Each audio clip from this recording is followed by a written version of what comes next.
Hello साथीहरु, तपाईलाई स्वागत साझा केस नयाँ भिडियोमा। यो भिडियोमा तपाईले चाहिँ म कर्णाली प्रदेशले चाहिँ सहायक स्तर 14 त अप्राविधिक वा प्राविधिक पदहरुको लागि चाहिँ विभिन्न पदमा चाहिँ विज्ञापन प्रकाशन गरिएको छ।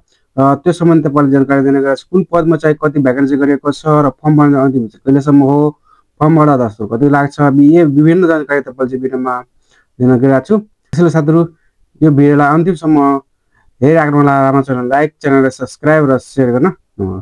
साथीहरु, आजको भिडियो चाहिँ स्टार्ट गरौँ।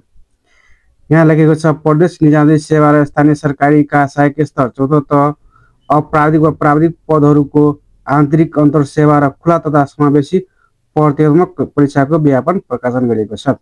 प्रकाशन मिति चाहिँ 2081 12 महिना 26 गते चाहिँ विज्ञापन प्रकाशन गरिएको छ र फर्म भर्ने चाहिँ तपाईले चाहिँ अनलाइन दरखास्त प्रणालीबाट तपाईले चाहिँ अनलाइन फर्म भर्न सक्नुहुन्छ। यहाँ लेखेको छ वेबसाइट ppsc.online.karnali.gov.np बाट तपाईले चाहिँ अनलाइन दरखास्त दिन सक्नुहुन्छ। त्यस्तै गरी अप्राविधिक तर्फका पदहरुमा रहेको छ। यहाँ तपाईले देख्न सक्नुहुन्छ विभिन्न पदको चाहिँ विज्ञापन प्रकाशन गरिएको छ र प्रशासन सम्बन्धी पनि चाहिँ यहाँ विज्ञापन प्रकाशन गरिएको छ। प्रशासन सहायकमा म तपाईले चाहिँ कृषि र भेटनरीमा चाहिँ कति विज्ञापन प्रकाशन गरिएको छ त्यो सम्बन्धी तपाईलाई म जानकारी दिन गइरहेको छु। तपाईले यहाँ देख्न सक्नुहुन्छ विभिन्न पदको लागि विज्ञापन प्रकाशन गरिएको छ। म तपाईलाई चाहिँ कृषि र भेटनरीको बारेमा विस्तृत जानकारी दिन गइरहेको छु। तपाई यहाँ देख्न सक्नुहुन्छ यहाँ लेखेको छ ख नम्बरमा प्राविधिक तर्फका पदहरुमा तपाईले देख्न सक्नुहुन्छ यहाँ अमिन। 4 नम्बरमा नायब प्राविधिक सहायक, स्थानीय कृषि समूहकृत नहुने स्थानीय तहमा 2 जना र त्यस्तै गरी प्रदेश कृषि बागवानी प्रदेश नियामती सेवामा चाहिँ 1 जना, जम्मा चाहिँ 3 जना मागेको छ कृषिमा। त्यस्तै गरी खस आर्य र दलितमा चाहिँ नायब प्राविधिक सहायक, स्थानीय कृषि समूहकृत नहुने स्थानीय सेवा, खस आर्यमा 1 जना र दलित कोटामा चाहिँ 1 जना मागेको छ। यो चाहिँ कृषि तर्फ मागेको छ भने।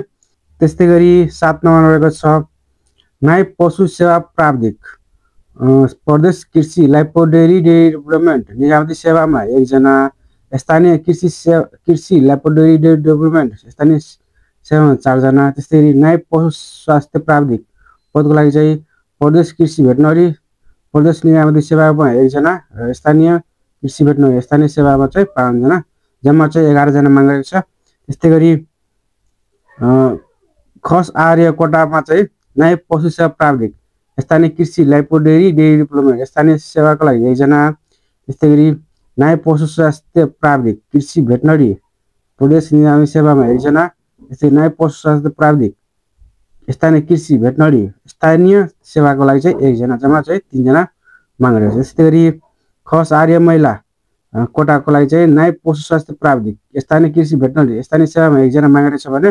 त्यस्तै दलित कोटाको लागि चाहिँ नायब पशु सेवा प्राविधिक स्थानीय कृषि ल्याबोरेटरी डेभलपमेन्ट स्थानीयको लागि 1 जना। त्यस्तै नायब पशु स्वास्थ्य प्राविधिक स्थानीय कृषि भेटनरीमा चाहिँ 1 जना मागेको छ। त्यस्तै गरी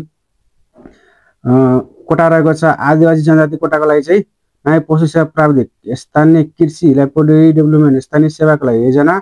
त्यस्तै गरी नायब पशु स्वास्थ्य प्राविधिक स्थानीय कृषि भेटनरी स्थानीय सेवाको लागि चाहिँ 1 जना मागेको छ।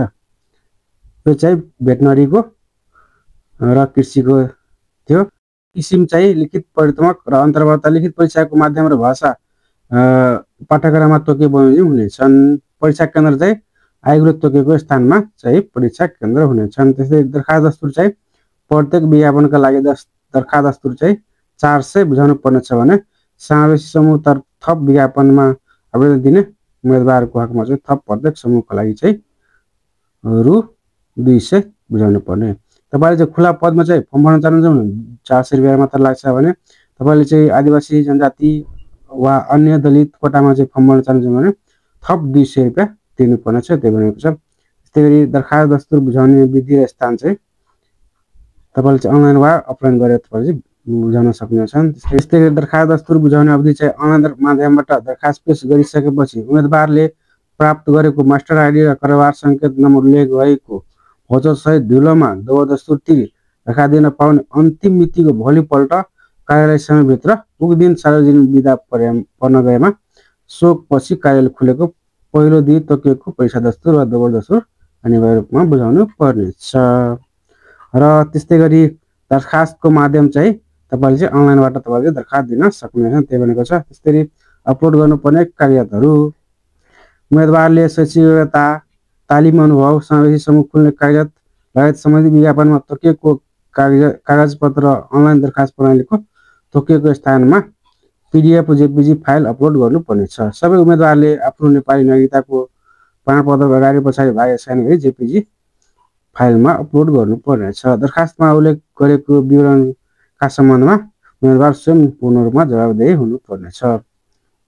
त्यस्तै गरी दरखास्त दिने अन्तिम मिति चाहिँ 2082 1 महिना 15 गतेसम्म र दोब्बर दस्तुर तिरी 2082 1 महिना 22 गतेसम्म तपाईले दरखास्त दिन सक्नुहुन्छ।